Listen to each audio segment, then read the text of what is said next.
Now let's discuss about elephant corridors. ये एक बहुत ही इंटरेस्टिंग और इम्पॉर्टेंट टॉपिक है जो हमें ह्यूमन वाइल्ड लाइफ इंटरैक्शन को बेहतर तरीके से समझने में हेल्प करता है। देखिए, जैसा आप स्क्रीन पर देख पा रहे हैं, एक तरफ एलिफेंट्स का नेचुरल घर है, अ लश ग्रीन फॉरेस्ट, और दूसरी तरफ इंसानी डेवलपमेंट्स जैसे रोड्स।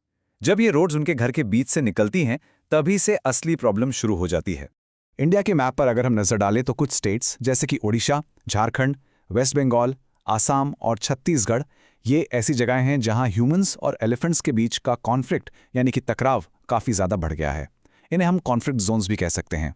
तो होता क्या है कि एलिफेंट्स को रहने के लिए, घूमने के लिए और अपने फूड के लिए बहुत बड़े बड़े एरियाज की ज़रूरत होती है।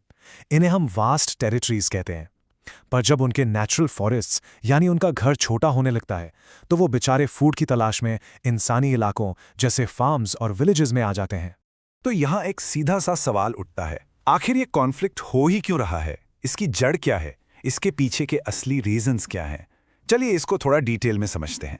देखिए, कुदरती तौर पर एलिफेंट्स को एक बड़ा सा आपस में जुड़ा हुआ फॉरेस्ट एरिया चाहिए होता है, जिसे हम साइंटिफिकली इंटैक्ट एलिफेंट हैबिटेट कहते हैं। ये उनका आइडियल घर होता है जहां वो आराम से मूव कर सकते हैं और उन्हें फूड और वाटर इजीली मिल जाता है। लेकिन हमारी एक्टिविटीज की वजह से ये इंटैक्ट हैबिटेट टूट जाता है, यानी फ्रैगमेंट हो जाता है। इसके कुछ मेन कारण हैं डिफॉरेस्टेशन यानी पेड़ों की कटाई, रोड कंस्ट्रक्शन, माइनिंग और यहां तक कि क्लाइमेट चेंज। इस पूरे प्रोसेस को, जिससे एक बड़ा फॉरेस्ट छोटे टुकड़ों में बंट जाता है, एक बहुत इंपॉर्टेंट साइंटिफिक टर्म दिया गया है, हैबिटेट फ्रैगमेंटेशन। इस टर्म को तो बिल्कुल नोट कर लीजिए, एग्जाम्स में अक्सर पूछा जाता है। अब इस डायग्राम को देखिए, पहले जो एक बड़ा सा कंटिन्यूअस फॉरेस्ट था, अब वो रोड्स, रेलवे लाइंस और इंसानी बस्तियों की वजह से छोटे छोटे अलग अलग टुकड़ों में बंट गया है। इसी को हम हैबिटेट फ्रैगमेंटेशन कहते हैं। अब सोचिए, एलिफेंट्स के लिए एक पैच से दूसरे पैच तक जाना कितना मुश्किल हो जाता है। तो इतनी बड़ी प्रॉब्लम का सॉल्यूशन क्या है? हम इस ह्यूमन वाइल्ड लाइफ कॉन्फ्लिक्ट को आखिर कम कैसे कर सकते हैं? इसका एक बहुत ही स्मार्ट और इफेक्टिव सॉल्यूशन है, जिसे हम कहते हैं एलिफेंट कॉरिडोर्स। ये डेफिनेशन एग्जाम के लिए बहुत ज़रूरी है, इसको वर्ड फॉर वर्ड समझना इंपॉर्टेंट है। एलिफेंट कॉरिडोर बेसिकली एक पतली सी नेचुरल ज़मीन की पट्टी होती है, एक नेचुरल रास्ता जो दो बड़े फॉरेस्ट पैचेस को आपस में कनेक्ट करता है। इस रास्ते का इस्तेमाल करके एलिफेंट्स जैसे एनिमल्स एक जंगल से दूसरे जंगल तक सेफली जा सकते हैं, बिना शहरों या गांव में घुसे। सोच लीजिए, ये उनके लिए एक सेफ हाईवे की तरह काम करता है। पर सवाल यह है कि ये एलिफेंट कॉरिडोर्स का आइडिया काम क्यों करता है? इसके पीछे क्या साइंस है? ये इकोलॉजी के एक बहुत ही फंडामेंटल प्रिंसिपल यानी एक बुनियादी उसूल पर बेस्ड है। और इस प्रिंसिपल का नाम है इंटरकनेक्टेडनेस। इसकी डेफिनेशन कहती है कि नेचर के सारे कंपोनेंट्स आपस में लिंक्ड हैं, एक दूसरे से जुड़े हुए हैं। इसका मतलब ये है कि अगर आप एनवायरनमेंट के एक हिस्से में कोई छेड़छाड़ या डिस्टर्बेंस करते हैं, तो उसका असर यानी एक रिपल इफेक्ट सिर्फ वही नहीं रहता, बल्कि दूसरे बहुत सारे पार्ट्स तक फैल जाता है। चलिए, इस फ्लो चार्ट से इंटरकनेक्टेडनेस के रिपल इफेक्ट को समझते हैं। मान लीजिए एक एक्शन हुआ, एक नई रोड बनाने के लिए डिफॉरेस्टेशन हुई। उसका इमीडिएट इफेक्ट क्या हुआ? फॉरेस्ट का एरिया श्रिंक हो गया, यानी छोटा हो गया। फिर एनिमल रिस्पॉन्स क्या होगा? एलिफेंट्स को नए रास्ते ढूंढने के लिए मजबूर होना पड़ेगा। इसका ह्यूमन इंपैक्ट ये होगा कि ये नए रास्ते अक्सर खेत से होकर गुजरेंगे और एलिफेंट्स फसल यानी क्रॉप्स को बर्बाद कर देंगे। और इसका फाइनल कॉन्सिक्वेंस, फार्मर्स को फाइनेंशियल लॉस होगा और इंसानों की जान को भी खतरा बना रहेगा। देखा आपने कैसे एक छोटे से एक्शन से इतनी बड़ी चेन ऑफ इवेंट्स शुरू हो गई? तो चलिए अब थोड़ा नंबर्स और डेटा की बात करते हैं और देखते हैं कि इंडिया में इन एलिफेंट कॉरिडोर्स को बचाने की कोशिश कितने बड़े स्केल पर चल रही है। पूरे इंडिया में वाइल्ड एलिफेंट्स की पॉपुलेशन लगभग 30,000 है। ये कोई छोटा नंबर नहीं है और इनकी सुरक्षा करना हमारी एक बहुत बड़ी जिम्मेदारी है। और सबसे ज़रूरी बात तो ये है कि पूरी दुनिया में जितने भी एशियन एलिफेंट्स हैं, उनकी टोटल पॉपुलेशन का लगभग 60% से भी ज़्यादा अकेले इंडिया में रहता है। इससे आप समझ सकते हैं कि इनकी कंजर्वेशन के लिए इंडिया का रोल कितना क्रूशियल है। आपको जानकर हैरानी होगी कि एक अडल्ट एलिफेंट एक ही दिन में 30 से 50 किलोमीटर तक का सफर तय कर सकता है। अब सोचिए, जब एक एनिमल रोज इतना ट्रैवल करता है, तो उसके लिए आपस में जुड़े हुए फॉरेस्ट्स यानी कॉरिडोर्स कितने जरूरी हो जाते हैं। इस ज़रूरत को समझते हुए इंडिया में एक्सपर्ट्स ने 100 से भी ज़्यादा ऐसे इम्पॉर्टेंट एलिफेंट कॉरिडोर्स को आइडेंटिफाई किया है जिन्हें प्रोटेक्ट करके ह्यूमन एलिफेंट कॉन्फ्लिक्ट को कम किया जा सकता है। और अच्छी खबर यह है कि ये मेहनत रंग ला रही है। स्टडीज ने साफ साफ शो किया है कि जिन एरियाज में इन कॉरिडोर्स को सक्सेसफुली प्रोटेक्ट किया गया है, वहाँ फसल का नुकसान यानी क्रॉप डैमेज और इंसानों के साथ अनजाने में होने वाली टक्कर, दोनों ही चीज़ें काफ़ी हद तक कम हुई हैं। इससे साफ पता चलता है कि ये सोल्यूशन, ये आइडिया काम कर रहा है। तो इस पूरी डिस्कशन का जो सबसे ज़रूरी पॉइंट है, जो आपको हमेशा याद रखना है, वो ये है कि इन कॉरिडोर्स को प्रोटेक्ट करना एक विन विन सिचुएशन है। इससे ना सिर्फ वाइल्ड लाइफ यानी एलिफेंट्स का सर्वाइवल इंश्योर होता है, बल्कि इससे ह्यूमन वेलबींग यानी हम इंसानों की भलाई और सुरक्षा भी बढ़ती है। ये एक परफेक्ट एग्जाम्पल है कि कैसे हम नेचर के साथ मिलकर हार्मनी में रह सकते हैं। चलिए अब हम डिस्कस करते हैं एक बहुत ही इंटरेस्टिंग टॉपिक, हैबिटेट। आसान शब्दों में हैबिटेट किसी भी लिविंग ऑर्गेनिज्म का, मतलब किसी भी जीव जंतु का नेचुरल घर होता है। बस वो जगह जहां वो रहता है और उसकी सारी ज़रूरतें पूरी होती हैं। तो अगर एग्जाम्स में इसकी डेफिनेशन लिखने के लिए आए तो आपको बिल्कुल यही लिखना है for full marks. A habitat is a specific place where an organism lives and उसको वहां सर्वाइव करने के लिए सारी नेसेसरी कंडीशंस मिलती हैं, जैसे कि फूड, शेल्टर और एक मेट। ये नेचर्स एड्रेस वाली बात है ना, इसको याद रखने का एकदम परफेक्ट तरीका है। जैसे हम सबका एक एड्रेस होता है, बिल्कुल वैसे ही नेचर में हर प्लांट और एनिमल का एक पक्का एड्रेस होता है। ओके, तो कोई भी हैबिटेट, चाहे वो जंगल हो या तालाब, वो दो मेन तरह के कंपोनेंट से मिलकर बनता है। एक होते हैं बायोटिक कंपोनेंट्स, यानी उस हैबिटेट की सारी लिविंग चीजें, और दूसरे होते हैं एबायोटिक कंपोनेंट्स, मतलब सारे नॉन लिविंग पार्ट्स। और हाँ, एग्जाम के लिए इन दोनों के बीच का डिफरेंस अच्छे से समझ लेना, क्योंकि ये क्वेश्चन बहुत कॉमन है। चलिए पहले बायोटिक कंपोनेंट्स को थोड़ा डिटेल में देखते हैं। इसमें ना 3 मेन ग्रुप्स आते हैं। सबसे पहले है फ्लोरा, जिसका मतलब है उस जगह के सारे प्लांट्स। फिर आता है फौना, यानी उस हैबिटेट के सभी एनिमल्स। और तीसरा, जिसे हम अक्सर भूल जाते हैं, वो है माइक्रो ऑर्गेनिजम्स, जैसे कि बैक्टीरिया। ये इतने ज़रूरी हैं कि इनके बिना एनवायरनमेंट का बैलेंस ही बिगड़ जाए। अब आते हैं एबायोटिक कंपोनेंट्स पर। देखो, ये नॉन लिविंग चीज़ें हैं, पर इनके बिना लाइफ का सोचना भी इम्पॉसिबल है। इसमें आती हैं सनलाइट, जो एनर्जी का आखिरी सोर्स है। फिर है एयर, यानी हवा, वाटर, जो सबसे ज़रूरी है, और सॉइल, जिसमें प्लांट्स उगते हैं। इनके साथ साथ टेम्परेचर और ह्यूमिडिटी जैसे फैक्टर्स ही मिलकर डिसाइड करते हैं कि किसी हैबिटेट का एनवायरनमेंट कैसा होगा। तो अब तक हमने बायोटिक और एबायोटिक कंपोनेंट्स को अलग अलग समझा, पर ये आपस में इंटरैक्ट कैसे करते हैं, इनका कनेक्शन क्या है? इसको समझने का सबसे बेस्ट तरीका है एक रियल लाइफ एग्जाम्पल देखना। तो चलिए एक पॉन्ड हैबिटेट को अच्छे से एक्सप्लोर करते हैं। इस पॉन्ड में देखें, बायोटिक कंपोनेंट्स यानी लिविंग चीजें साफ दिख रही हैं, है ना? फिश हैं, फ्रॉग्स हैं, टर्टल्स हैं, वहाँ एल्जी और लोटस प्लांट्स भी हैं। और एबायोटिक कंपोनेंट्स, वेल, सबसे पहले तो वाटर खुद, उसके अंदर घुली हुई डिसॉल्व्ड ऑक्सीजन, फिर ऊपर से आती सनलाइट, और नीचे जो मड है उसमें भरे हुए न्यूट्रिएंट्स, सब एक साथ एक टीम की तरह काम कर रहे हैं। तो अब आपको समझ आ रहा है कि हमने शुरू में हैबिटेट की डेफिनेशन क्या पढ़ी थी? ये पॉन्ड अपने अंदर रहने वाले हर ऑर्गेनिज्म की सारी ज़रूरतें पूरी कर रहा है। उनका फूड, जैसे एल्गी और इंसेक्ट्स, यही है। सांस लेने के लिए ऑक्सीजन पानी में ही घुली हुई है। छुपने के लिए शेल्टर भी वीड्स और मड में मिल जाता है। और जीने और आगे बढ़ने के लिए पूरा स्पेस भी है। एकदम परफेक्ट घर। अब ये जो नंबर आप स्क्रीन पर देख रहे हैं ना, ये बहुत ही ज़्यादा क्रिटिकल है।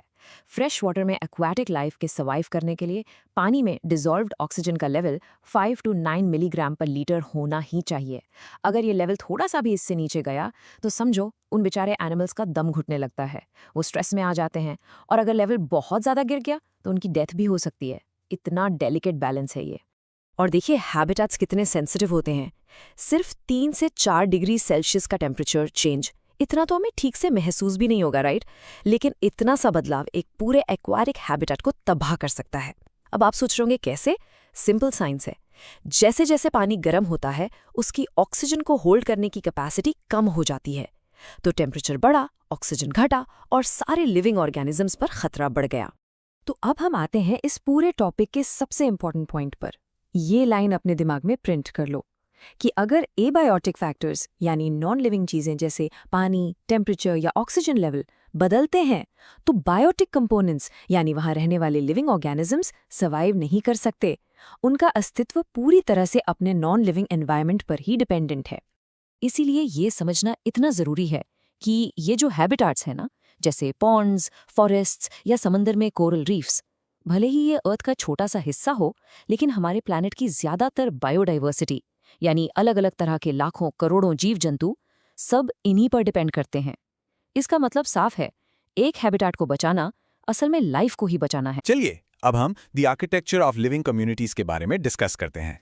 तो देखिए, इकोलॉजी में ना हम लिविंग थिंग्स को अलग अलग लेवल्स में ऑर्गेनाइज करते हैं ताकि उन्हें समझना आसान हो जाए। और इसका जो सबसे पहला सबसे बेसिक लेवल है वो है पॉपुलेशन। अब इसकी डेफिनेशन को बहुत ध्यान से समझिएगा। A population is a group of organisms of the same species living in a specific habitat at a specific time.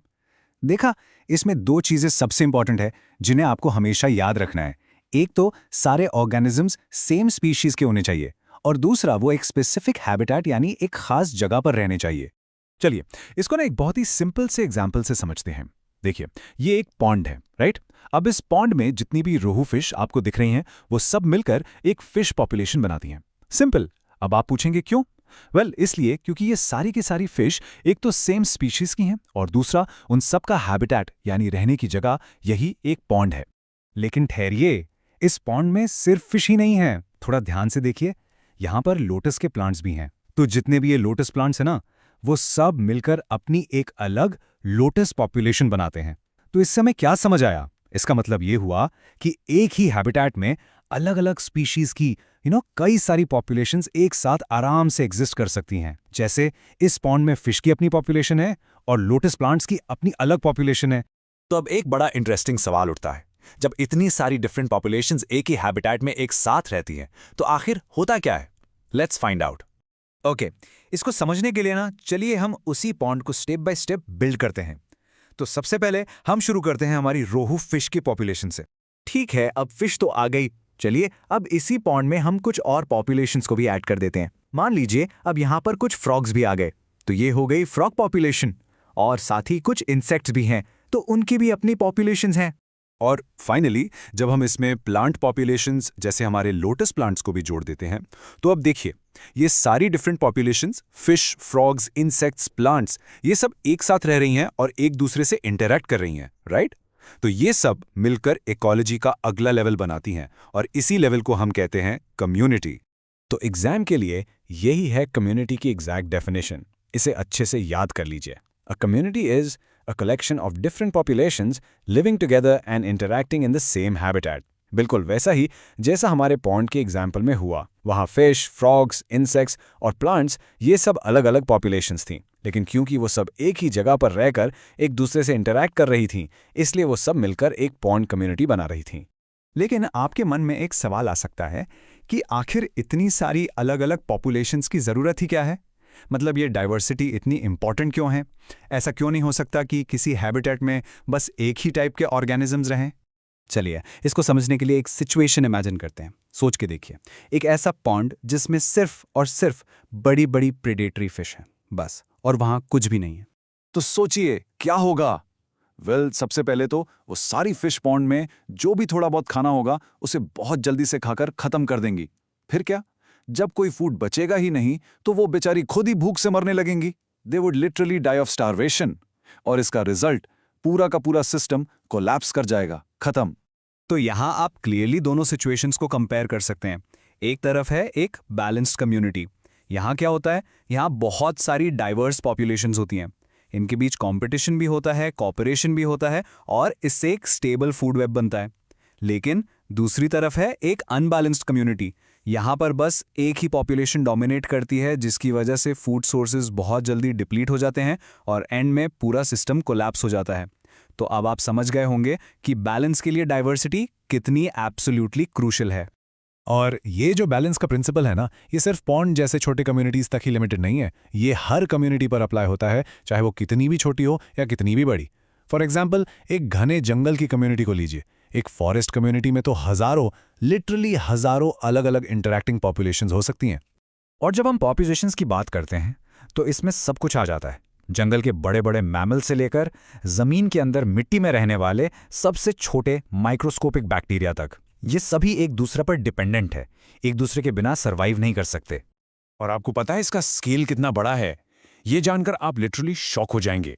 Scientist का एस्टिमेट है कि सिर्फ 1 चम्मच मिट्टी में, जी हाँ, जस्ट 1 टीस्पून ऑफ सॉइल में 1 बिलियन से भी ज्यादा माइक्रो ऑर्गेनिजम्स हो सकते हैं। Can you believe it?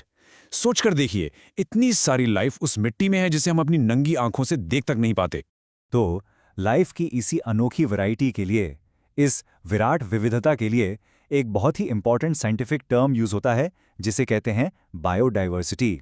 तो बायोडाइवर्सिटी की डेफिनेशन क्या है? It is the variety of plant and animal life in the world और इन अ पर्टिकुलर हैबिटेट। यानी आसान शब्दों में कहें तो किसी भी जगह पर कितने अलग अलग तरह के प्लांट्स और एनिमल्स रहते हैं, वही उस जगह की बायोडाइवर्सिटी है।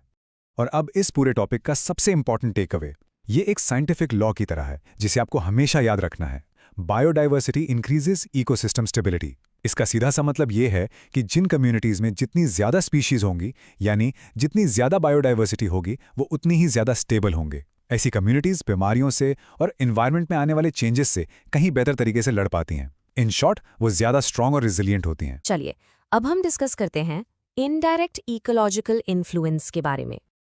इस कॉन्सेप्ट को समझने के लिए ना साइंटिस्ट ने एक बहुत ही अमेजिंग स्टडी की।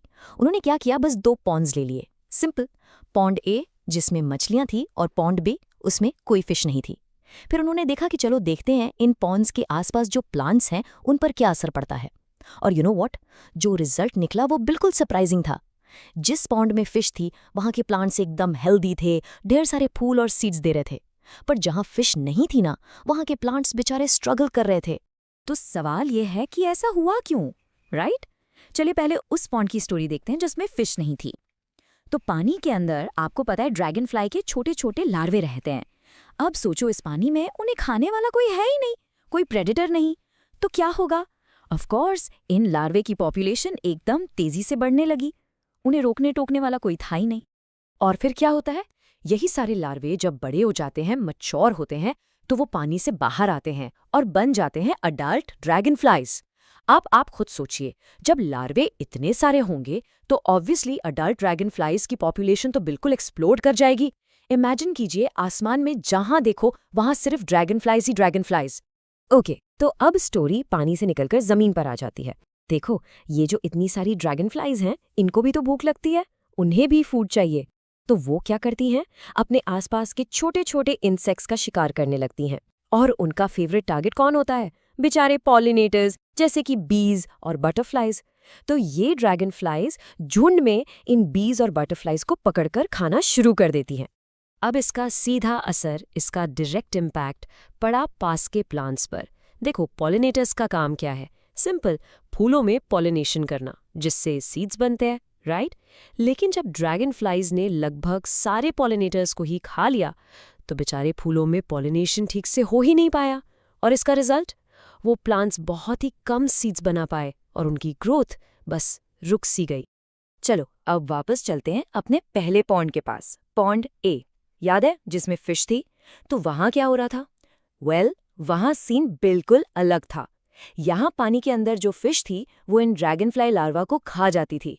तो इससे हुआ ये कि लार्वा की पॉपुलेशन कभी बढ़ ही नहीं पाई, हमेशा कंट्रोल में रही। अब जब लार्वा ही कम होंगे तो अडल्ट ड्रैगन फ्लाइज भी कम होंगे। सिंपल है ना? इसीलिए वहां के पॉलिनेटर्स बिल्कुल सेफ थे, आराम से अपना पॉलिनेशन का काम कर रहे थे, और नतीजा, प्लांट्स भी एकदम हेल्दी और हैप्पी थे। तो यहाँ पे सबसे अमेजिंग बात नोटिस किया आपने? फिश ने डायरेक्टली प्लांट्स को कुछ भी नहीं किया। फिश तो पानी में थी और प्लांट्स जमीन पर थे, उनके बीच कोई डायरेक्ट इंटरेक्शन था ही नहीं। फिर भी सिर्फ फिश के होने या ना होने से जमीन पर प्लांट्स की रिप्रोडक्शन पर इतना बड़ा असर पड़ा। बस इसी चीज को हम कहते हैं इनडायरेक्ट इन्फ्लुएंस। और हाँ, ये एक बहुत इंपॉर्टेंट कॉन्सेप्ट है। एग्जाम में इसकी डेफिनेशन अक्सर पूछी जाती है, तो इसको अच्छे से समझ लीजिए। सोच के देखो, ये छोटा सा एग्जाम्पल हमें कितनी बड़ी बात सिखाता है कि एक इकोसिस्टम में सिर्फ एक सिंगल स्पीशीज कितना बड़ा, कितना मैसिव चेंज ला सकती है। यहां देखिए, सिर्फ एक स्पीशीज फिश के होने या ना होने से पूरे लैंडस्केप का, पूरी जगह का लुक ही बदल गया। ये बिल्कुल साफ दिखाता है कि नेचर में हर एक चीज, हर एक जीव एक दूसरे से कैसे जुड़ा हुआ है, इंटरकनेक्टेड है। पता है, इस पावरफुल इफेक्ट के लिए एक स्पेशल साइंटिफिक टर्म भी है। इसे कहते हैं ट्रॉफिक कैस्केड। चलो इसको ब्रेक करते हैं। ट्रॉफिक का मतलब होता है फूड से रिलेटेड, यानी फूड चेन, और कैस्केड का मतलब होता है एक झरने की तरह, एक वाटरफॉल की तरह नीचे आना। तो इसका मतलब क्या हुआ? जब आप फूड चेन में सबसे ऊपर किसी एक स्पीशीज को हटाते या ऐड करते हो, तो उसका असर एक वाटरफॉल की तरह स्टेप बाय स्टेप पूरी फूड चेन में नीचे तक ट्रैवल करता है और पूरे के पूरे इकोसिस्टम को बदल कर रख देता है। और इसका एक mind blowing real world example है अमेरिका की येलोस्टोन नेशनल पार्क से। वहां क्या हुआ था कि वुल्व्स यानी भेड़िए खत्म हो गए थे। इससे डियर की पॉपुलेशन कंट्रोल से बाहर हो गई, बहुत ज्यादा बढ़ गई, और वो सारी घास, सारे प्लांट्स खा जाते थे। लेकिन फिर जब वुल्व्स को वहां वापस लाया गया, रीइंट्रोड्यूस किया गया, तो उन्होंने डियर की पॉपुलेशन को कंट्रोल कर लिया। इससे क्या हुआ? नदियों के किनारे, रिवर बैंक्स पर वेजिटेशन वापस उगने लगी। उस वेजिटेशन ने मिट्टी को पकड़ के रखा, और आप बिलीव नहीं करोगे, इससे आखिर में वहां की नदियों का बहने का तरीका, उनका फ्लो पैटर्न तक बदल गया। This is a perfect example of a trophic cascade. तो इस पूरी स्टोरी से हम क्या सीखते हैं? यही कि लाइफ का ये जो कॉम्प्लिकेटेड जाल है, द वेब ऑफ लाइफ, इसमें हर एक कनेक्शन, हर एक धागा मैटर करता है। चाहे वो कनेक्शन हमें साफ साफ दिखता हो, जैसे एक शिकारी और उसके शिकार का, या फिर वो कनेक्शन छुपा हुआ हो, अनसीन हो, जैसे पानी की एक मछली और जमीन के प्लांट्स का। हर एक ऑर्गेनिज्म डायरेक्टली या इनडायरेक्टली दूसरे पर डिपेंड करता है। चलो आज हम बायोटिक और एबायोटिक इंटरैक्शंस के बारे में डिस्कस करते हैं। तो देखो, हमारे नेचर में बेसिकली दो तरह के कंपोनेंट्स होते हैं। एक होते हैं बायोटिक फैक्टर्स, जिसका सीधा सा मतलब है सारी लिविंग थिंग्स, जैसे कि प्लांट्स, एनिमल्स और हाँ, हम इंसान भी। और दूसरे हैं एबायोटिक फैक्टर्स, यानी सारी नॉन लिविंग चीजें, जैसे सनलाइट, पानी, हवा, मिट्टी। पर यहाँ जो सबसे इंपॉर्टेंट चीज है ना, वो है ये टू वे एरो। ये दिखाता है कि इनका रिश्ता कोई वन वे ट्रैफिक नहीं है, बल्कि एक दूसरे पर हमेशा डिपेंड करते हैं। तो चलो सबसे पहले इस रिलेशनशिप का एक साइड समझते हैं कि कैसे लाइफ यानी बायोटिक फैक्टर्स नॉन लिविंग चीजों पर डिपेंड करते हैं। जैसे कि प्लांट्स को अपना खाना बनाने के लिए यानी फोटोसिंथेसिस के लिए सनलाइट और कार्बन डाइऑक्साइड दोनों चाहिए। हम सभी को जिंदा रहने के लिए, रेस्पिरेशन के लिए हवा से ऑक्सीजन चाहिए। पानी तो हर लाइफ प्रोसेस के लिए एसेंशियल है। और सॉइल से ही तो प्लांट्स को मिनरल्स और खड़े रहने के लिए सहारा यानी एंकरेज मिलती है। सो यू सी, ये बिल्कुल क्लियर है कि बिना इन एबायोटिक फैक्टर्स के लाइफ का अस्तित्व ही पॉसिबल नहीं है। इसका एक परफेक्ट एग्जाम्पल है फोटोसिंथेसिस। तो देखिए होता क्या है। सबसे पहले आते हैं इनपुट्स। एक प्लांट अपने एनवायरनमेंट से सनलाइट, वाटर और कार्बन डाइऑक्साइड लेता है। ये सब क्या है? Abiotic factors. फिर स्टार्ट होता है प्रोसेस, जिसमें प्लांट इन नॉन लिविंग चीजों को अपने अंदर केमिकल एनर्जी में कन्वर्ट करता है। और फाइनली आते हैं आउटपुट्स। प्लांट अपने लिए फूड बनाता है, जिसे हम ग्लूकोज कहते हैं, और साथ ही हम सब के लिए लाइफ गिविंग ऑक्सीजन को हवा में रिलीज कर देता है। एक परफेक्ट एग्जाम्पल कि कैसे एक लिविंग बीइंग नॉन लिविंग चीजों को यूज करती है। लेकिन एक मिनट, क्या ये इंटरेक्शन सिर्फ एक तरफ से होता है? मतलब ये एक वन वे स्ट्रीट है क्या? क्या लिविंग थिंग्स का भी अपने नॉन लिविंग एनवायरनमेंट पर कोई असर होता है? चलो अब इस कहानी का दूसरा पहलू देखते हैं। तो इसका जवाब है ऑफ कोर्स। ये बिल्कुल टू वे ट्रैफिक है। बायोटिक फैक्टर्स भी अपने नॉन लिविंग एनवायरनमेंट को एक्टिवली बदलते हैं। फॉर एग्जांपल, सोचो प्लांट्स के बारे में। वो ऑक्सीजन रिलीज करके हमारी हवा की कॉम्पोजिशन ही बदल देते हैं। पेड़ों की जो रूट्स होती हैं वो मिट्टी को जकड़ के रखती हैं, जिससे सॉइल इरोजन रुकता है। प्लांट से होने वाला ट्रांसपिरेशन हवा में वाटर वेपर ऐड करता है, जिससे आगे चलकर क्लाउड्स बनते हैं। और अर्थवर्म्स जैसे छोटे छोटे ऑर्गेनिजम्स तो मिट्टी का पूरा स्ट्रक्चर ही बदल सकते हैं। चलो इसको समझने के लिए अर्थवर्म का एग्जाम्पल लेते हैं। एक ऐसी मिट्टी इमेजिन करो जहां अर्थवर्म्स नहीं है। वो कैसी होगी? बिल्कुल कॉम्पैक्ट, सख्त, उसमें हवा भी कम होगी और पानी भी ठीक से एब्जॉर्ब नहीं होगा। अब पिक्चर में आते हैं हमारे हीरो अर्थवर्म्स। जब ये सॉइल में काम करना शुरू करते हैं तो उसे एरेटेड बना देते हैं, मतलब उसमें हवा भर जाती है। इससे सॉइल फर्टाइल बनती है और उसकी वाटर रिटेंशन कैपेसिटी यानी पानी रोकने की क्षमता बढ़ जाती है। देखा, एक छोटा सा living organism non living soil को कितना बेहतर बना सकता है। तो ये जो पूरा इंटरैक्शन का सिस्टम है ना, जहां लिविंग ऑर्गेनिजम्स एक दूसरे से और अपने नॉन लिविंग सराउंडिंग से इंटरैक्ट करते हैं, इसके लिए एक साइंटिफिक टर्म है और वो है इकोसिस्टम। और हाँ, ये डेफिनेशन आपके एग्जाम्स के लिए एक्सट्रीमली इंपॉर्टेंट है, इसको वर्ड फॉर वर्ड याद कर लो। Ecosystem is the structural and functional unit of nature where living organisms interact among themselves and with the surrounding physical environment. Okay, तो अब जब हमें इकोसिस्टम पता चल गया है तो इसके कुछ टाइप्स भी देख लेते हैं। ब्रॉडली हम इन्हें 2 कैटेगरीज में डिवाइड कर सकते हैं। पहले हैं एक्वाटिक इकोसिस्टम्स। एक्वा मतलब पानी, तो सिंपल है, ये वाटर बेस्ड एनवायरनमेंट्स हैं जैसे कि पॉन्ड्स, लेक्स, रिवर्स और समुद्र। और दूसरे हैं टेरेस्ट्रियल इकोसिस्टम्स, यानी जमीन पर मिलने वाले इकोसिस्टम्स जैसे फॉरेस्ट्स, ग्रासलैंड्स, डेजर्ट्स और यहाँ तक कि हमारे खेत भी एक तरह के मैन मेड इकोसिस्टम ही हैं। अभी तक हमने जो भी एग्जाम्पल्स देखे, अर्थवॉर्म, प्लांट्स, ये सब सुनने में शायद छोटे लग रहे होंगे, लेकिन इन इंटरैक्शंस का जो रियल इम्पैक्ट है ना, वो बिल्कुल भी छोटा नहीं है। In fact it's planet sized. जरा इस नंबर पे गौर कीजिए, 400 बिलियन। इतना बड़ा नंबर, आखिर ये है क्या? कोई आइडिया? ये है 400 बिलियन टन्स ऑफ ऑक्सीजन। जी हाँ, इतनी सारी ऑक्सीजन हर साल एवरी सिंगल ईयर दुनिया भर के प्लांट्स फोटोसिंथेसिस से रिलीज करते हैं। अब सोचिए कैसे ये बायोटिक फैक्टर यानी प्लांट्स हमारे पूरे प्लैनेट के एबायोटिक फैक्टर यानी एटमॉस्फेयर को कंट्रोल और शेप कर रहे हैं। ओके, एक और नंबर देखते हैं। ये काफ़ी छोटा लग रहा है, 20 to 25 किलोग्राम्स। इसका क्या कनेक्शन हो सकता है? ये कार्बन डाइऑक्साइड का अमाउंट है। इतना कार्बन डाइऑक्साइड एक अकेला सिंगल मैच्योर ट्री हर साल एब्जॉर्ब कर लेता है। सोचो, एक पेड़ इतना काम कर रहा है तो पूरे फॉरेस्ट मिलकर हमारे क्लाइमेट को रेगुलेट करने में कितना बड़ा, कितना इंपॉर्टेंट रोल प्ले करते होंगे। फिर से वही बात, बायोटिक फैक्टर्स का एबायोटिक फैक्टर्स पर डायरेक्ट पावरफुल इम्पैक्ट। तो इस पूरी डिस्कशन को हम इस एक पावरफुल स्टेटमेंट में समराइज कर सकते हैं। These interactions show how life actively shapes Earth's atmosphere, soil and climate. इसका मतलब सिंपल है, आसान भाषा में, कि लाइफ यानी जीवन सिर्फ एनवायरनमेंट में रहता नहीं है, वो एक्टिवली हर पल अपने एनवायरनमेंट को बनाता है, बदलता है और शेप करता है। चलो आज एनर्जी और न्यूट्रिएंट्स के वाइटल साइकिल के बारे में डिस्कस करते हैं। ये एक ऐसा फंडामेंटल कॉन्सेप्ट है ना, जो हमें समझाता है कि किसी भी इकोसिस्टम में, मतलब जीवन में, लाइफ आखिर चलती कैसे है। तो इस साइकिल की शुरुआत होती है प्रोड्यूसर्स से, जिनको हम ऑटोट्रॉफ्स भी कहते हैं। अब ये है कौन? ये वो ऑर्गेनिजम्स हैं जो अपना खाना यानी अपनी एनर्जी खुद ही बना लेते हैं, और इसके लिए उन्हें बस सनलाइट चाहिए। किसी भी इकोसिस्टम की सारी एनर्जी का सोर्स यही होते हैं। देखो, ऑटो का मतलब होता है सेल्फ यानी खुद, और ट्रॉफ का मतलब है न्यूट्रिशन। तो ऑटोट्रॉफ का सीधा सा मतलब हुआ खुद का पोषण करने वाले। जितने भी ग्रीन प्लांट्स हैं, एल्गी हैं, सब इसके बेस्ट एग्जांपल्स हैं, और इसीलिए इनको लाइफ का फाउंडेशन माना जाता है। तो इकोसिस्टम में ऑर्गेनिजम्स को अपना खाना मिलता कैसे है? बेसिकली 2 ही तरीके हैं। इस स्लाइड पर देखो, बिल्कुल क्लियर है। एक तरफ हैं प्रोड्यूसर्स जो अपना फूड खुद बना रहे हैं, और दूसरी तरफ है कंज्यूमर्स जो अपने फूड के लिए दूसरों पर यानी प्रोड्यूसर्स पर या दूसरे कंज्यूमर्स पे डिपेंड करते हैं। रूल बिल्कुल सिंपल सा है, अगर कोई ऑर्गेनिज्म अपना खाना खुद नहीं बना सकता तो वो एक कंज्यूमर ही होगा।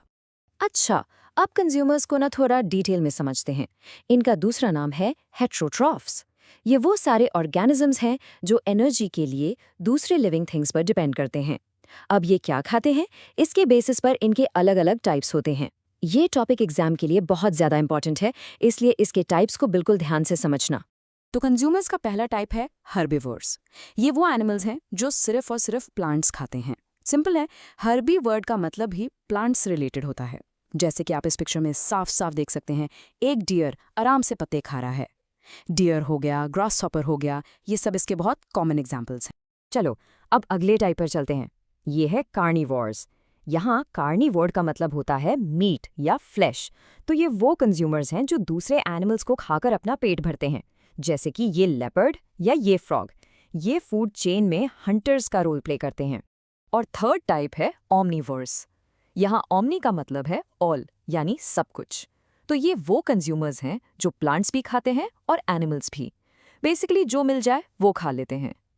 इसके तो बहुत सारे एग्जाम्पल्स हैं, जैसे फॉक्स, क्रो और हाँ, हम इंसान भी, ह्यूमंस भी ओमनीवोर्स की कैटेगरी में ही आते हैं।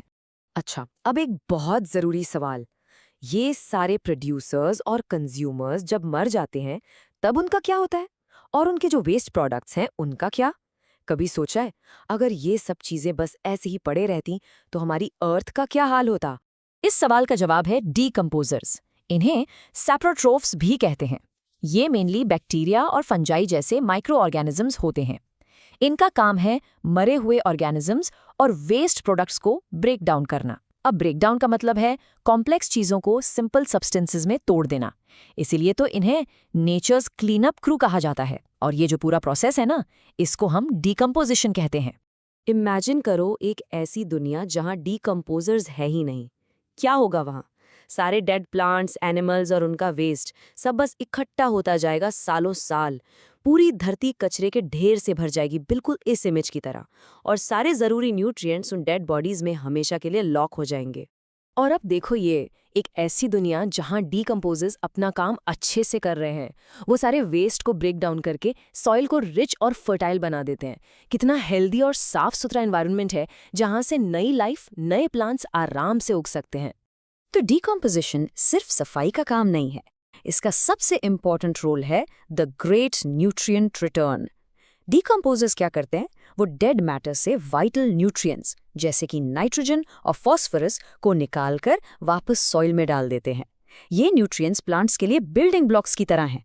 इनके बिना प्लांट्स ग्रो ही नहीं कर सकते। इससे सॉइल की फर्टिलिटी नेचुरली बनी रहती है और प्लांट्स इन्हीं न्यूट्रिएंट्स को बार बार यूज करके ग्रो करते रहते हैं। ये स्टेटमेंट डीकम्पोजर्स की इंपॉर्टेंस को बिल्कुल परफेक्ट तरीके से बताता है। Without decomposers, fallen leaves in forests could pile up several meters deep over centuries.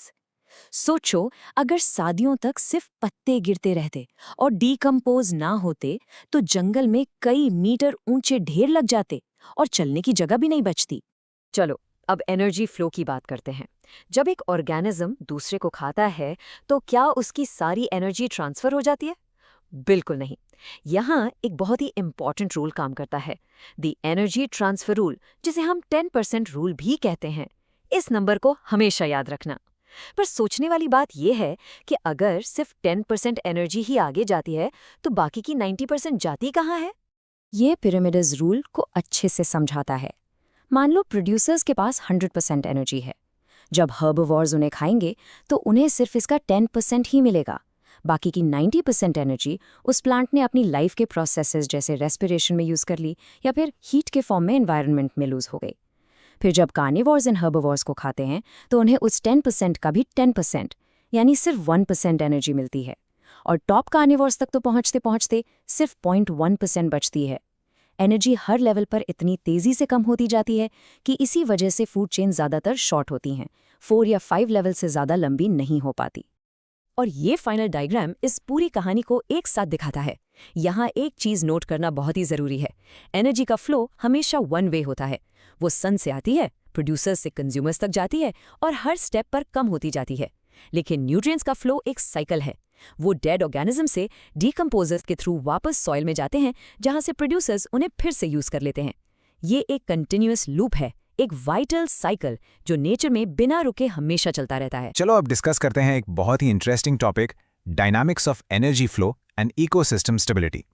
Basically हम ये समझेंगे कि नेचर में एनर्जी कैसे चलती है और कैसे सब कुछ बैलेंस रहता है।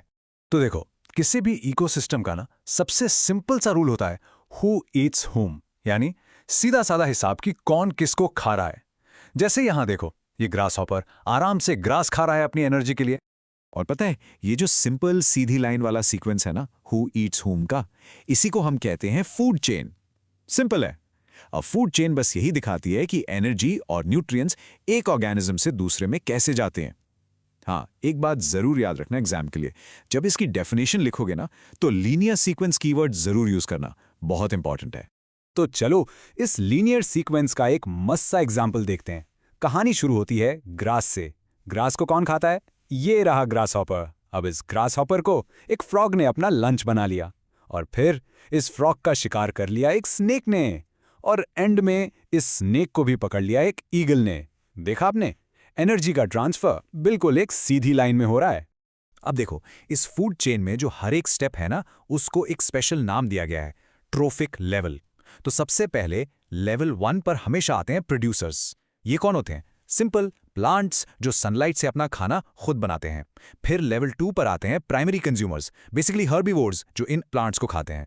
उसके बाद आते हैं सेकेंडरी कंज्यूमर्स जो इन हर्बीवोर्स को खाते हैं। और सबसे ऊपर होते हैं टर्शरी कंज्यूमर्स। चलो अब अपने पिछले एग्जाम्पल पर वापस चलते हैं और उसे इन ट्रॉफिक लेवल्स पर फिट करते हैं। तो ग्रास क्या हुई? वो है ट्रॉफिक लेवल 1, यानी कि हमारी प्रोड्यूसर। फिर ग्रासहॉपर आ गया ट्रॉफिक लेवल 2 पर, जो कि है एक प्राइमरी कंज्यूमर। उसके बाद फ्रॉग बन गया trophic level 3, a secondary consumer. और स्नेक आ गया ट्रॉफिक लेवल 4 पर। तो बेसिकली हर एक ऑर्गेनिज्म का फूड चेन में अपना एक फिक्स्ड रोल है। लेकिन जरा सोचो, क्या नेचर सच में इतना सिंपल है? क्या एक स्नेक की डाइट में सिर्फ फ्रॉग्स ही होते हैं? बिल्कुल नहीं। रियल लाइफ में चीजें इससे कहीं ज्यादा कॉम्प्लेक्स होती हैं। एग्जैक्टली। देखिए, स्नेक जो है वो रैट को भी खा सकता है, और रैट क्या खाता है? ग्रास। तो इसका सीधा सा मतलब ये हुआ कि स्नेक के पास खाने के लिए एक से ज्यादा ऑप्शन है। वो फ्रॉग भी खा सकता है और रैट भी। तो जब ऐसी बहुत सारी फूड चेन्स आपस में कनेक्ट हो जाती हैं तो वो एक जाल जैसा, एक वेब जैसा स्ट्रक्चर बनाती हैं, और इसी को हम कहते हैं फूड वेब। सो अ फूड वेब क्या है? Essentially a complex network of food chains। और हाँ, एग्जाम में इसकी डेफिनेशन आए तो इंटरकनेक्टेड फूड चेन्स वाला कीवर्ड जरूर लिखना, इससे पूरे मार्क्स मिलते हैं। आप इसको ऐसे इमेजिन कर सकते हैं। देखो, यहाँ हमारी दोनों फूड चेन्स आपस में जुड़कर एक छोटा सा वेब बना रही हैं, राइट? ये पिक्चर नेचर को ज्यादा अच्छे से दिखाती है, मतलब अ मोर रियलिस्टिक पिक्चर, क्योंकि सच में प्रेडेटर्स के पास जिंदा रहने के लिए बहुत सारी फूड चॉइसेस होती हैं। तो एक सवाल आता है, इन फूड चेन्स और फूड वेब्स में आखिर चल क्या रहा है? क्या सिर्फ खाना पीना? नहीं, असली चीज जो एक से दूसरे में फ्लो हो रही है वो है एनर्जी। हर ऑर्गेनिज्म दूसरे को खाता ही इसलिए है ताकि उसको जिंदा रहने के लिए एनर्जी मिले। हम सबको पता है कि अर्थ पर सारी एनर्जी का जो अल्टीमेट सोर्स है वो है सूरज, यानी सन। लेकिन एक बहुत ही सरप्राइजिंग फैक्ट बताऊं, हमारे जो प्रोड्यूसर्स हैं यानी कि प्लांट्स, वो सूरज से आने वाली टोटल सोलर एनर्जी का सिर्फ 1% ही फोटोसिंथेसिस के लिए कैप्चर कर पाते हैं। सोचो, इतनी सारी एनर्जी में से सिर्फ 1%। और ये जो एनर्जी ट्रांसफर है ना, ये आगे जाकर और भी इनएफिशिएंट हो जाता है। इसके लिए एक रूल है जिसे कहते हैं 10% लॉ। ये लॉ कहता है कि हर ट्रॉफिक लेवल से नेक्स्ट लेवल तक सिर्फ 10% ही एनर्जी आगे जाती है। चलो इस चार्ट से समझते हैं। मान लो प्रोड्यूसर्स के पास 1000 जूल्स एनर्जी है, तो उनको खाने वाले प्राइमरी कंज्यूमर्स तक कितनी पहुंचेगी? सिर्फ इसका 10% यानी 100 जूल्स। और फिर जब कोई सेकेंडरी कंज्यूमर इनको खाएगा तो उस तक पहुंचेगी सिर्फ 10 जूल्स। तो बाकी 90% एनर्जी कहां गई? वो हर स्टेप पर बॉडी हीट की फॉर्म में एनवायरनमेंट में लॉस हो जाती है। इसीलिए ये स्टेटमेंट बहुत बहुत इंपॉर्टेंट है कि the flow of energy is unidirectional. इसका क्या मतलब हुआ? सिंपल सा मतलब है कि एनर्जी हमेशा एक ही डायरेक्शन में चलती है, सन से प्रोड्यूसर्स तक और फिर आगे कंज्यूमर्स तक। एनर्जी कभी भी उल्टा यानी रिवर्स नहीं आ सकती। और जैसा अभी हमने समझा, हर स्टेप पर एनर्जी हीट की तरह लॉस हो जाती है और वो एनर्जी वापस यूज नहीं हो सकती। तो अब आप इस बात को कनेक्ट कर पा रहे हो कि जंगल में टाइगर्स या आसमान में ईगल्स इतने कम क्यों होते हैं? रीज़न बहुत सिंपल है, क्योंकि फूड चेन में इतना ऊपर तक आते आते उनके लिए जो यूजेबल एनर्जी बचती है वो इतनी कम होती है कि उससे एक बड़ी पॉपुलेशन जिंदा ही नहीं रह सकती। तो चलो अब आते हैं एक बहुत इंपॉर्टेंट पॉइंट पर। फूड चेन और फूड वेब की स्टेबिलिटी को कंपेयर करते हैं। देखो, एक फूड चेन ना बिल्कुल जेंगा टावर जैसी है, यानी लेस स्टेबल। आपने एक ब्लॉक मतलब एक ऑर्गेनिज्म को बीच से हटाया और पूरी चेन गिर सकती है, कोलैप्स हो सकती है।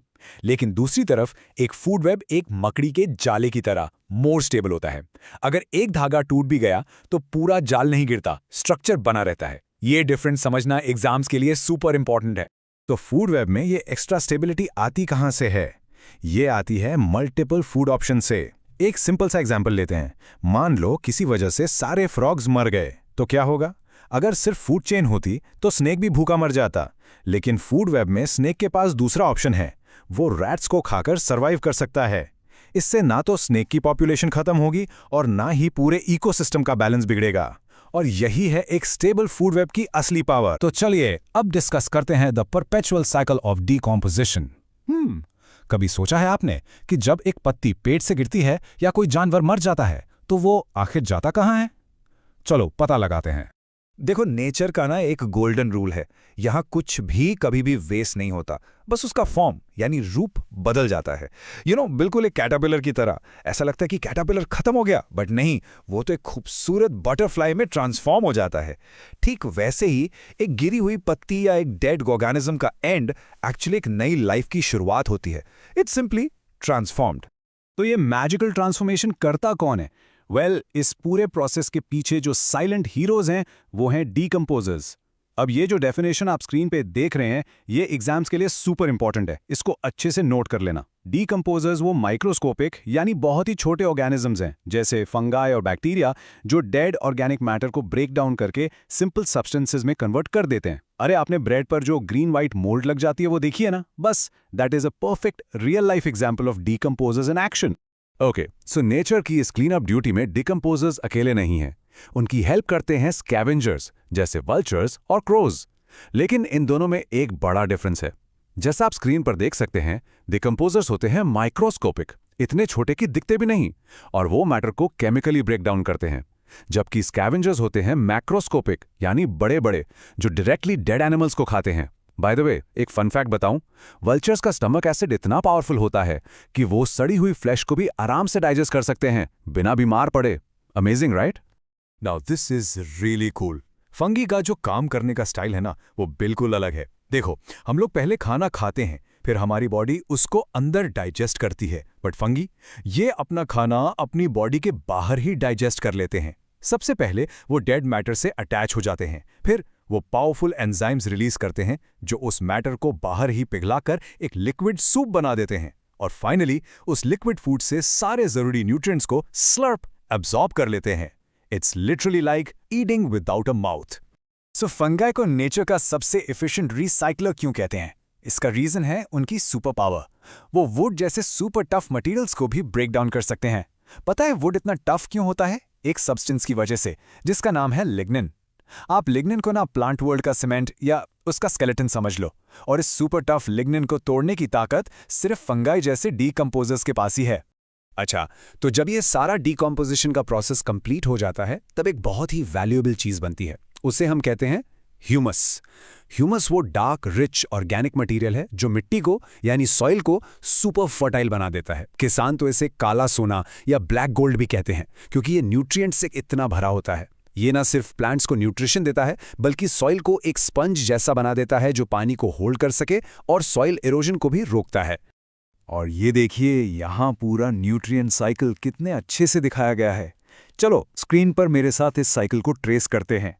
देखो, पेड़ से एक पत्ती गिरी, फिर डीकंपोजर्स ने उसको ब्रेक डाउन करके ह्यूमस बना दिया। उस ह्यूमस से सारे न्यूट्रिएंट्स सॉइल में आ गए। फिर पेड़ की रूट्स ने उन्हीं न्यूट्रिएंट्स को सॉइल से एब्जॉर्ब कर लिया और उस एनर्जी से नई पत्तियां उगा दी। सो यू सी, कुछ भी वेस्ट नहीं हुआ, सारे न्यूट्रिएंट्स घूमकर वापस पेड़ तक पहुंच गए, और ये लाइफ का साइकिल ऐसे ही चलता रहता है। लेकिन एक सवाल, क्या हर चीज को डीकंपोज होने में एक जैसा टाइम लगता है? नहीं, बिल्कुल नहीं। ये डिपेंड करता है कि मटेरियल क्या है और आसपास का एनवायरनमेंट कैसा है। जैसे नरम पत्तियों को डीकंपोज होने में बस कुछ हफ्ते लगते हैं, एक फ्रूट को कुछ महीने लग सकते हैं, लेकिन एक बड़े मोटे ट्री ट्रंक को उसको पूरी तरह डीकंपोज होने में कई साल, इवन डेकेड्स लग जाते हैं। प्लस टेम्परेचर, मॉइस्चर और ऑक्सीजन जैसे फैक्टर्स भी स्पीड को अफेक्ट करते हैं। फॉर एग्जाम्पल, गर्म और नम जगहों पर डीकंपोजिशन काफी फास्ट होता है। जरा इस प्रोसेस के स्केल को इमेजिन करने की कोशिश करो। इस पूरे प्लैनेट पर हर साल ये नन्हे नन्हे decomposers billions of tons of nutrients को रिसाइकिल करके वापस सॉइल में डालते हैं। बिलियंस, ये इतना ज्यादा है कि इसका अंदाजा लगाना भी मुश्किल है। ये एक non stop 24/7 massive global operation है जो हमारी अर्थ को जिंदा और हेल्दी रखता है। तो आखिर में ये सब हमारे लिए इतना इंपॉर्टेंट क्यों है? बात सिंपल है। यही वो परपेचुअल साइकिल है जो अर्थ पर सारी लाइफ को सस्टेन करता है। जंगल के एक छोटे से प्लांट से लेकर खेत में उगने वाले अनाज तक, और वहां से हमारी प्लेट में आने वाला खाना तक, सब कुछ, लिटरली सब कुछ इन्हीं डीकंपोजर्स के साइलेंट कांस्टेंट वर्क पर डिपेंड करता है, जो लगातार हमारी सॉइल को लाइफ गिविंग न्यूट्रिएंट से भरते रहते हैं। चलिए, आज हम एक बहुत ही इंटरेस्टिंग टॉपिक समझते हैं, इकोलॉजिकल कैस्केड्स। अच्छा, ये सवाल थोड़ा अजीब लग सकता है ना? कि 1980s में इंडिया से जो लाखों फ्रॉग लेग्स एक्सपोर्ट हुए, उनका एक किसान की बर्बाद फसल और उसकी खराब हेल्थ से आखिर क्या कनेक्शन हो सकता है? ये एक ऐसी पजल है जिसे आज हम सॉल्व करने वाले हैं। तो ये कहानी शुरू होती है 1980s में। उस टाइम पर इंडिया फ्रॉग लेग्स का एक बहुत बड़ा एक्सपोर्टर था, और इस ट्रेड की वजह से खास करके एग्रीकल्चरल एरियाज यानी खेती वाले इलाकों में फ्रॉग्स की पॉपुलेशन एकदम से बहुत तेजी से गिर गई। मतलब एक ड्रास्टिक कोलैप्स हुआ उनके नंबर्स में। तो इसके बाद हुआ क्या? यहाँ से इवेंट्स की एक पूरी चेन शुरू हो गई। सबसे पहले फ्रॉग पॉपुलेशन कोलैप्स हुई। अब आप सोचिए, फ्रॉग्स खाते क्या हैं? राइट, वो क्रॉप पेस्ट्स को खाते हैं, यानी फसल को खराब करने वाले कीड़ों को। तो जब फ्रॉग्स ही नहीं रहे, इन पेस्ट्स की पॉपुलेशन तो अनकंट्रोलेबली बढ़ने लगी। इससे बेचारे फार्मर्स की फसल बर्बाद होने लगी, तो उन्होंने हार्मफुल पेस्टिसाइड्स का यूज करना शुरू कर दिया। और इन केमिकल पेस्टिसाइड्स का नतीजा क्या हुआ? आखिर में ह्यूमन हेल्थ और एनवायरनमेंट दोनों को बहुत ज्यादा नुकसान पहुंचा। ये जो पूरा चेन रिएक्शन हुआ ना, जहां एक छोटा सा चेंज एक के बाद एक बड़ी प्रॉब्लम्स को ट्रिगर कर देता है, इसको हम फॉलिंग डोमिनोज की तरह समझ सकते हैं। जैसे आप एक डोमिनो को गिराते हो और पूरी लाइन गिर जाती है, बिल्कुल वैसे ही। और ये इकोलॉजी में एक बहुत ही इंपॉर्टेंट कॉन्सेप्ट है। इस चेन रिएक्शन का एक साइंटिफिक नाम भी है, द कैस्केड इफेक्ट। एग्जाम के लिए ये डेफिनेशन बहुत इंपॉर्टेंट है, इसको नोट कर लीजिए। इसकी फॉर्मल डेफिनेशन है, a cascade effect is a series of secondary extinctions that is triggered by the primary extinction of a key species in an ecosystem. Simple words में कहें तो जब एक की स्पीशीज के हटने से दूसरी स्पीशीज पर बुरा असर पड़ने लगता है, तो उसकी पूरी सीरीज को ही हम कैस्केड इफेक्ट कहते हैं। लेकिन कैस्केड इफेक्ट सिर्फ फ्रॉग्स या एनिमल्स तक ही लिमिटेड नहीं है। चलिए इस कॉन्सेप्ट को और अच्छे से समझने के लिए एक और एग्जाम्पल देखते हैं। इमेजिन कीजिए कि एक फैक्ट्री अपना सारा केमिकल वेस्ट एक रिवर में डाल रही है, और उसकी वजह से रिवर के सारे एक्वाटिक प्लांट्स यानी पानी में उगने वाले पौधे मर जाते हैं। देखिए, यहाँ भी इवेंट्स की एक वैसी ही चेन बन जाती है। सबसे पहले फैक्ट्री वेस्ट ने एक्वाटिक प्लांट्स को खत्म कर दिया। अब प्लांट्स पानी में ऑक्सीजन प्रोवाइड करते हैं, तो स्टेप 2 में पानी में ऑक्सीजन लेवल्स गिर जाते हैं। इसके बाद क्या होगा? बिल्कुल, ऑक्सीजन की कमी से फिश मरने लगती हैं। फिर जब फिश मर जाती हैं, तो पानी में मस्कीटोज और दूसरे इंसेक्ट्स की पॉपुलेशन बढ़ जाती है। और आखिर में इस प्रॉब्लम से डील करने के लिए हम इंसान फिर से केमिकल पेस्टिसाइड्स का इस्तेमाल करते हैं, जिससे एनवायरनमेंट और भी ज्यादा जहरीला हो जाता है। तो अब आप इन दोनों एग्जाम्पल्स में एक क्लियर पैटर्न देख सकते हैं। एक केस में ट्रिगर था फ्रॉग्स का हटना और दूसरे में प्लांट्स का हटना। दोनों में स्टार्टिंग पॉइंट अलग था, लेकिन जो चेन ऑफ इवेंट्स हुई और जो फाइनल इम्पैक्ट हुआ यानी हेल्थ और एनवायरनमेंट का डैमेज, वो बिल्कुल सेम था। तो अब सवाल ये उठता है कि इन सब का रूट कॉज क्या है? ऐसा क्यों होता है कि इकोसिस्टम्स इतने ज्यादा सेंसिटिव होते हैं? एक इतना छोटा सा चेंज पूरे सिस्टम को कैसे हिला के रख देता है? चलिए इसके पीछे का साइंटिफिक रीजन समझते हैं। इस रूट कॉज के लिए जो साइंटिफिक टर्म है वो है ट्रोफिक इम्बैलेंस। इसकी डेफिनेशन को अच्छे से समझना बहुत जरूरी है। ट्रोफिक इम्बैलेंस एक सडन इकोलॉजिकल इम्बैलेंस है जो तब होता है जब फूड वेब में से किसी स्पीशीज को हटा दिया जाए या कोई नई स्पीशीज ऐड कर दी जाए। इससे एनर्जी का जो नेचुरल फ्लो है और अलग अलग स्पीशीज की पॉपुलेशन का कंट्रोल दोनों डिसरप्ट हो जाते हैं। इसका मतलब साफ है, हमारे दोनों एग्जाम्पल्स में कैस्केड इफेक्ट का ट्रिगर ट्रोफिक इम्बैलेंस ही था।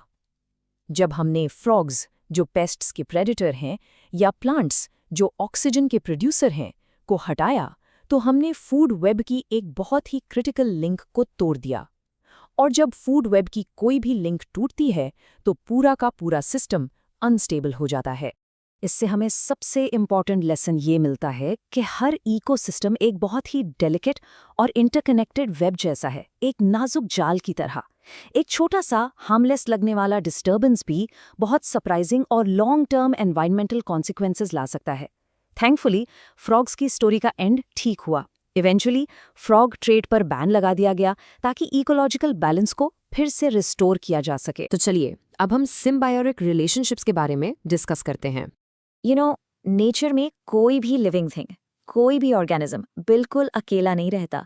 चाहे आप एक घने जंगल की बात करें या एक छोटे से पॉन्ड की, सारे लिविंग थिंग्स एक दूसरे से समहाउ कनेक्टेड हैं, इंटरैक्ट करते हैं। और ये कनेक्शन सिर्फ शिकार और शिकारी यानी प्रेडेटर प्रे जैसा सिंपल नहीं होता। इसके बहुत सारे कॉम्प्लेक्स और इंटरेस्टिंग फॉर्म्स हैं। चलो इसको समझने के लिए एक बहुत ही कॉमन एग्जाम्पल लेते हैं, एक बी और एक फ्लावर का। देखो, बी को फ्लावर से मिलता है नेक्टर, जो उसका फूड है, और बदले में जब बी एक फ्लावर से दूसरे पर जाती है तो वो अनजाने में ही पॉलन ग्रेन्स को ट्रांसफर कर देती है। इससे फ्लावर को रिप्रोडक्शन में हेल्प मिलती है। तो ये एक ऐसी पार्टनरशिप हुई ना जहां दोनों का फायदा है, a perfect win win situation. तो इस तरह के विन विन रिलेशनशिप को साइंस में एक स्पेशल नाम दिया गया है, म्यूचुअलिज्म। ये एक ऐसी रिलेशनशिप है जहां दोनों ही ऑर्गेनिजम्स को एक दूसरे से बेनिफिट यानी फायदा मिलता है। इसलिए हम इसे प्लस प्लस सिंबल से रिप्रेजेंट करते हैं। अब ये प्लस प्लस क्या है? सिंपल, पहला प्लस पहले ऑर्गेनिज्म के बेनिफिट के लिए और दूसरा प्लस दूसरे के बेनिफिट के लिए, दोनों को फायदा, इसलिए प्लस प्लस। म्यूचुअलिज्म का एक और भी ज्यादा सरप्राइजिंग एग्जाम्पल है लाइकेंस। आपने पत्थरों पर या पेड़ों पर इन्हें देखा होगा। ये एक्चुअली कोई एक सिंगल ऑर्गेनिज्म नहीं है, ये एल्गे और फंगस की एक परफेक्ट टीम है। फंगस एल्गे को घर यानी शेल्टर और वाटर देता है, और बदले में एल्गे फोटोसिंथेसिस करके दोनों के लिए फूड बनाता है। इसी अमेजिंग टीम वर्क की वजह से ये ऐसी हार्श जगहों पर सर्वाइव कर जाते हैं जहां कोई और प्लांट ग्रो नहीं कर सकता। हमने 20 की बात की, बट इन पॉलिनेटर्स की इंपॉर्टेंस का असली आइडिया आपको इस नंबर से लगेगा, 75%। जी हाँ, दुनिया के लगभग 75% फ्लावरिंग प्लांट्स अपने रिप्रोडक्शन के लिए, सीड्स बनाने के लिए इन्हीं पॉलिनेटर्स पर डिपेंड करते हैं। मतलब इनके बिना हमारे फ्रूट्स और वेजिटेबल्स एग्जिस्ट ही नहीं करेंगे। That's how important they are. Okay, अब तक हमने विन विन सिचुएशंस देखी, पर क्या हमेशा फायदा शेयर होता है? चलो एक सिचुएशन इमेजिन करो। एक ऑर्किड का प्लांट है जो एक बहुत बड़े ट्री की ब्रांच पर ग्रो कर रहा है। ऐसा करने से उसे ऊपर तक सनलाइट मिल जाती है, जो नीचे जमीन पर मिलना मुश्किल है। ऑर्किड का तो फायदा हो गया, लेकिन इससे उस बड़े से ट्री को क्या फर्क पड़ा? कुछ नहीं, राइट? विद इस टाइप के इंट्रैक्शन का भी एक नाम है, कमेंसलिज्म। इसमें क्या होता है कि एक ऑर्गेनिज्म को तो साफ साफ बेनिफिट मिल रहा है, लेकिन दूसरे ऑर्गेनिज्म को उससे ना कोई फायदा है ना कोई नुकसान, वो बिल्कुल अनअफेक्टेड रहता है। इसलिए इसका सिंबल है +/0, प्लस फॉर बेनिफिट और 0 फॉर जीरो इफेक्ट, कोई असर नहीं। तो हमने प्लस प्लस देख लिया, +0 भी देख लिया। अब आते हैं ऐसी सिचुएशन पर जहां एक का फायदा दूसरे का नुकसान बन जाता है।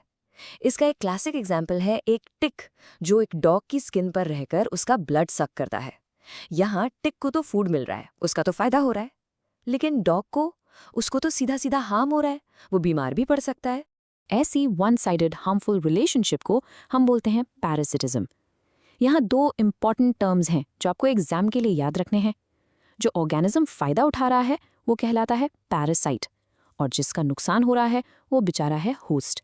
अब इसका सिंबल तो आप गेस कर ही सकते हैं, it's plus and minus, plus for the parasites benefit and minus for the host harm. और हाँ, पैरासाइट्स भी अलग अलग टाइप्स के होते हैं। कुछ जैसे कि टिक्स होस्ट की बॉडी के बाहर रहते हैं, कुछ जैसे कि टेपवर्म्स होस्ट की बॉडी के अंदर, फॉर एग्जाम्पल इंटेस्टाइन्स में रहते हैं।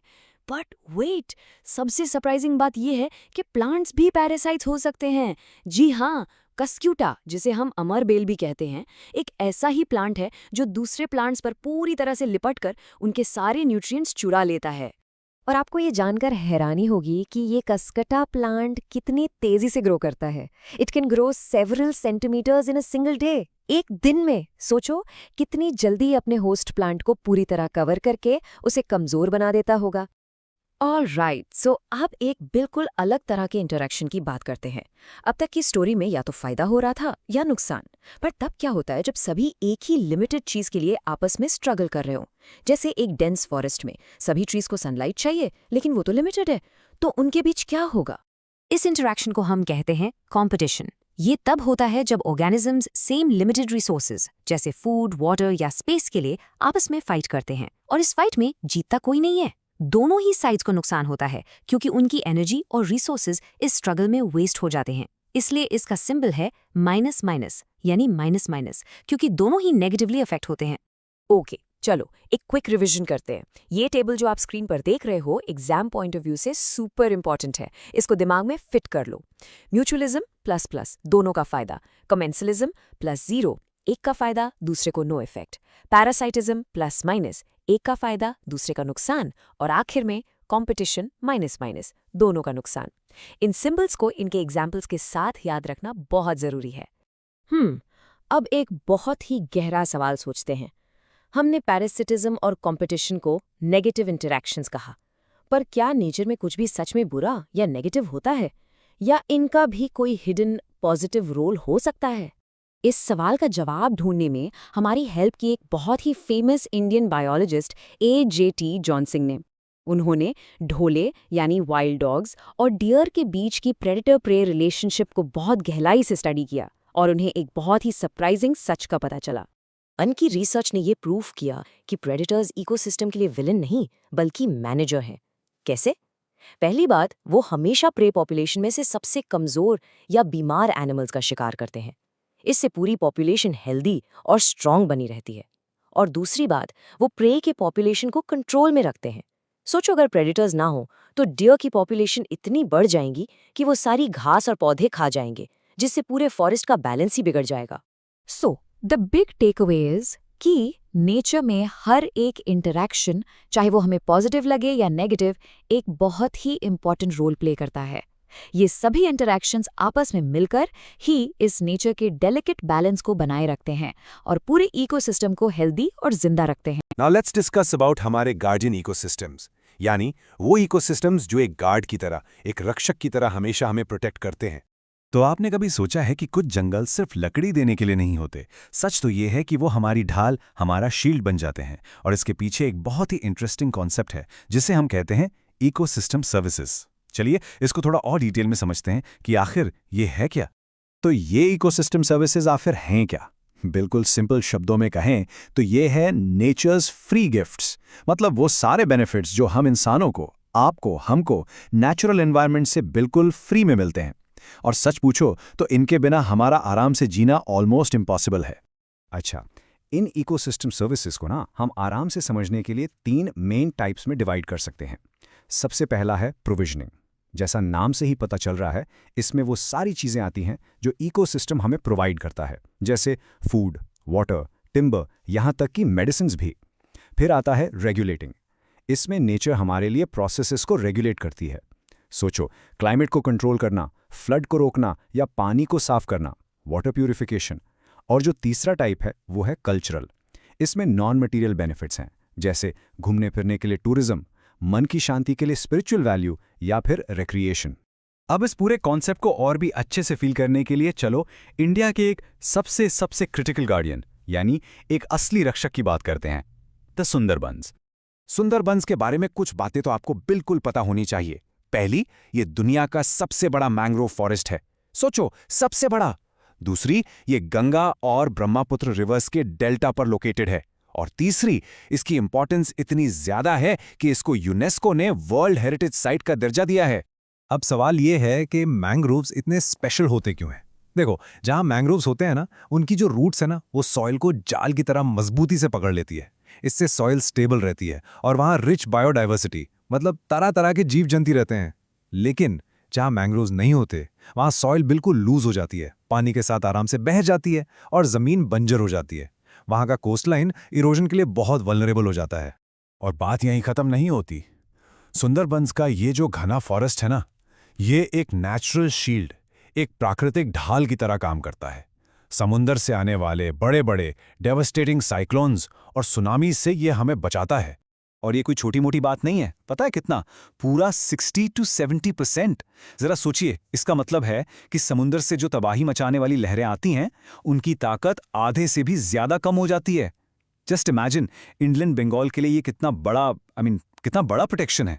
तो ये तो हुई फिजिकल प्रोटेक्शन की बात, राइट? लेकिन इसके अलावा ये फॉरेस्ट एक छुपी हुई लड़ाई भी लड़ रहे हैं, एक हिडन बैटल। और वो लड़ाई है क्लाइमेट चेंज के अगेंस्ट। ये नंबर देखो जरा, 1/3। इसका मतलब यह है कि सुंदरबंस जैसे फॉरेस्ट इकोसिस्टम्स हर साल हम इंसानों द्वारा प्रोड्यूस किए गए कार्बन डाइऑक्साइड एमिशंस का लगभग इतना बड़ा हिस्सा, 1/3, अकेले ही एब्जॉर्ब कर लेते हैं। ये एक जबरदस्त रेगुलेटिंग सर्विस है ना? तो अगर इस पूरी कहानी को हमें एग्जाम के लिए समराइज करना हो तो ये 2 पॉइंट्स सबसे इंपॉर्टेंट है।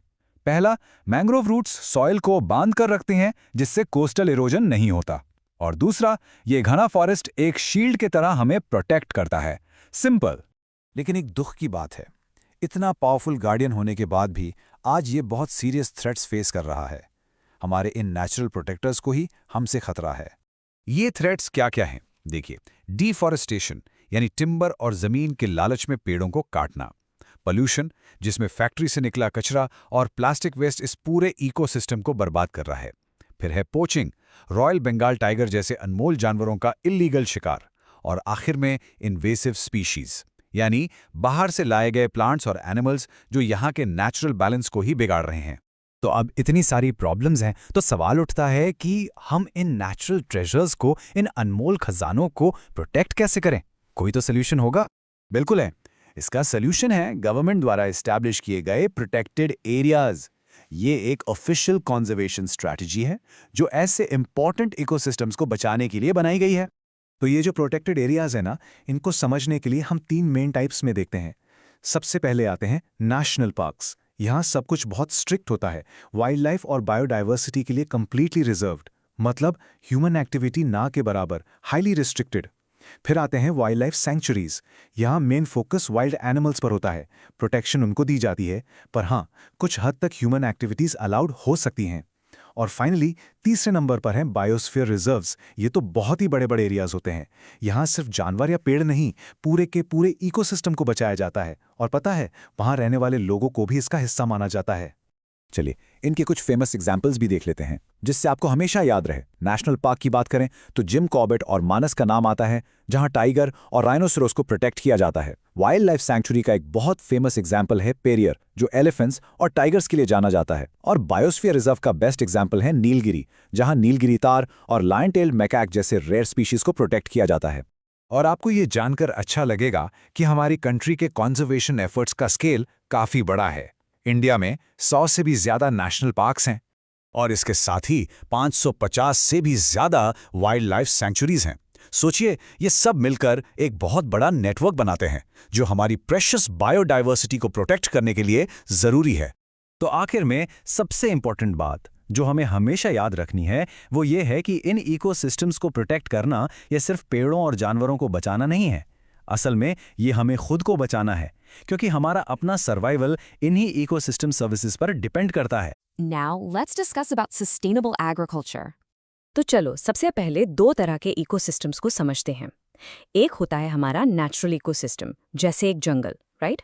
वो बिल्कुल स्टेबल होता है, सेल्फ सस्टेनिंग होता है, मतलब उसे हमारी ज़रूरत नहीं है, वो अपना ध्यान खुद रखता है। और दूसरी तरफ है ह्यूमन मेड इकोसिस्टम, जिसका परफेक्ट एग्जाम्पल है एक खेत यानी फार्म। अब ये ना अनस्टेबल होता है, इसको जिंदा रहने के लिए लगातार हम इंसानों की मैनेजमेंट चाहिए होती है। तो सोचो, इंडिया अभी अभी इंडिपेंडेंट हुआ है और हमारी पॉपुलेशन बहुत तेजी से बढ़ रही थी। अब इतनी बड़ी ग्रोइंग पॉपुलेशन का पेट भरने के लिए जरूरी था कि हम अपने ह्यूमन मेड इकोसिस्टम्स, मतलब हमारे खेती करने के तरीकों में एक बहुत बड़ा, एक मैसिव चेंज लाएं। और इस प्रॉब्लम का सल्यूशन बनकर सामने आया द ग्रीन रेवोल्यूशन। ये एक ऐसा टाइम था जब फूड प्रोडक्शन को बढ़ाने के लिए हर चीज का इस्तेमाल किया गया, मशीन्स, केमिकल फर्टिलाइजर्स और ढेर सारे पेस्टिसाइड्स। और इसका सबसे बड़ा सक्सेस, इसकी सबसे बड़ी जीत यही थी कि इसने इंडिया को फैमिन यानी भूखमरी से बचा लिया। लेकिन इस जबरदस्त सक्सेस की ना एक कीमत चुकानी पड़ी, एक ऐसी हिडन कॉस्ट जिसका असर हम आज तक फेस कर रहे हैं। तो आखिर क्या कीमत चुकाई हमने ग्रीन रेवोल्यूशन की? कुछ सीरियस नेगेटिव कॉन्सिक्वेंसेस थे। सबसे पहला, सॉइल डेग्रेडेशन, मतलब मिट्टी की क्वालिटी ही खराब हो गई। दूसरा, लॉस ऑफ बायोडाइवर्सिटी, यानी अलग अलग तरह के प्लांट्स और एनिमल्स कम हो गए। तीसरा, ग्राउंड वाटर डिप्लेशन, जमीन के नीचे का पानी का लेवल गिर गया। और चौथा, जो बहुत डेंजरस था, केमिकल रन ऑफ, यानी खेती में यूज किए गए हार्मफुल केमिकल्स बहते बहते पानी के सोर्सेज जैसे नदियों में जाकर मिल गए। आपको सॉइल के इंपॉर्टेंस समझाने के लिए एक फैक्ट बताता हूँ। पता है, सिर्फ 1 सेंटीमीटर टॉप सॉइल, बस 1 सेंटीमीटर, उसको बनने में 500 साल से भी ज्यादा लग जाते हैं। और ग्रीन रेवोल्यूशन ने इसी कीमती टॉप सॉइल को तेजी से डिग्रेड कर दिया।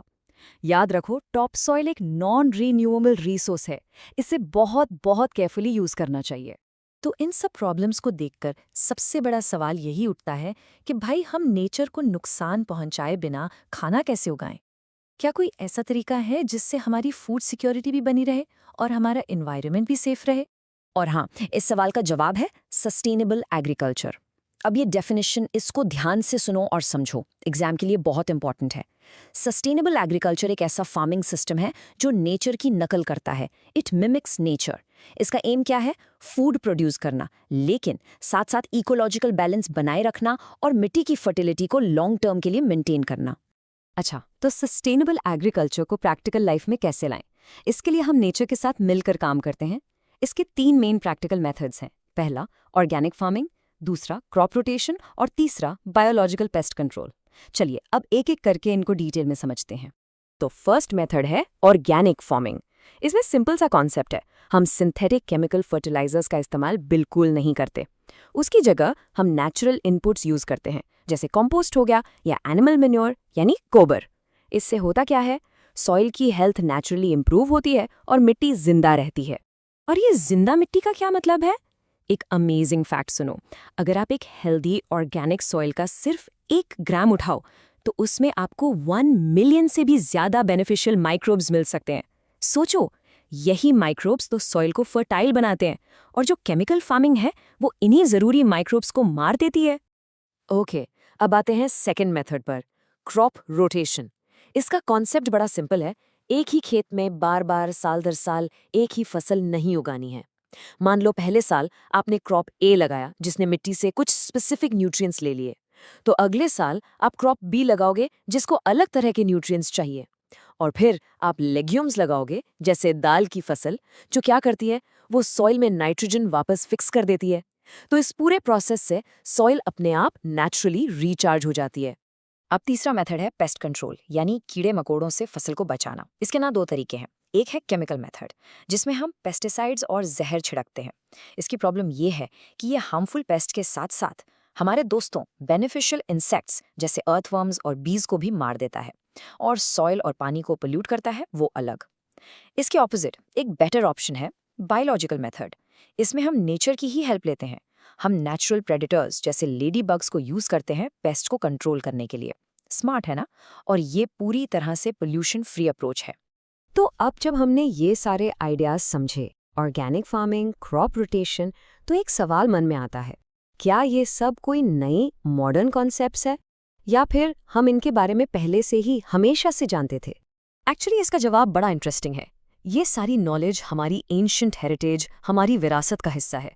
एक बहुत पुराना इंडियन टेक्स्ट है जिसका नाम है वृक्षय वेदा।